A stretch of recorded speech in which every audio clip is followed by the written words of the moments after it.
Shalom. This week we start the Sefer of Vayikra with Sedra Vayikra. This week the book begins with the discussion of the karbonos, the animal offerings. In contemporary times, when religious ritual isn't respected much, the rationale of animal offerings are difficult to understand. Once the temple in Yerushalayim in Jerusalem was built, it became prohibited to offer animal offerings anywhere but in the temple. Our scholars debate the rationale for animal offerings, but it is clear that the animal offerings brought unity of place to the Jewish people. As the Torah portion opens, God discusses the different offerings, the animals, and their qualifications to be used as offerings. Each offering was unique in the animal that was used, its gender, and how old it had to be to qualify. While each offering was unique, they also shared certain properties. One of the properties shared was that the way the animal parts were offered. They all ended up on the altar. In describing the placing of the animals on the altar, God wrote, "The sons of Aaron, the Kohen Gadol, shall put fire on the altar and lay out wood upon the fire.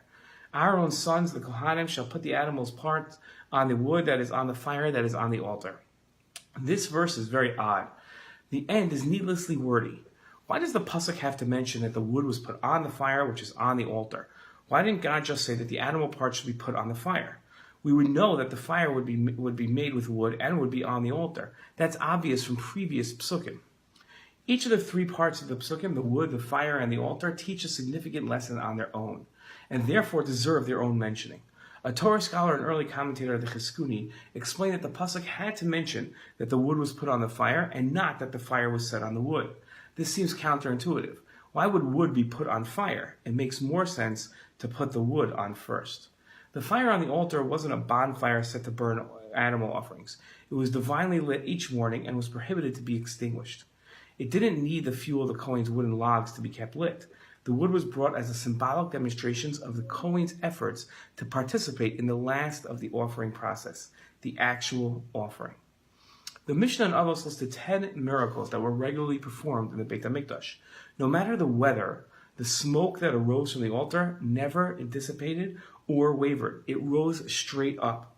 This was one of the miracles listed. The fire on the altar wasn't merely a tool in the offering process. It wasn't a step. It wasn't a stage. It was a demonstration of the divine providence in our offerings. The Jewish people saw the supernatural phenomena of the fire and smoke arise from the altar and knew their offering was being accepted by God. To ensure the fire on the altar was understood to be central in the offering process.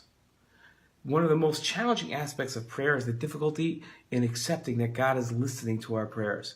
With no response, praying can sometimes seem like a waste of time. One of the things most lacking without a temple is the empirical evidence that God is involved in people's lives. Today we are challenged to accept this fact without empirical evidence. It should be the driving force behind our desire to see the temple rebuilt and God's providence back in our lives. Shabbat Shalom.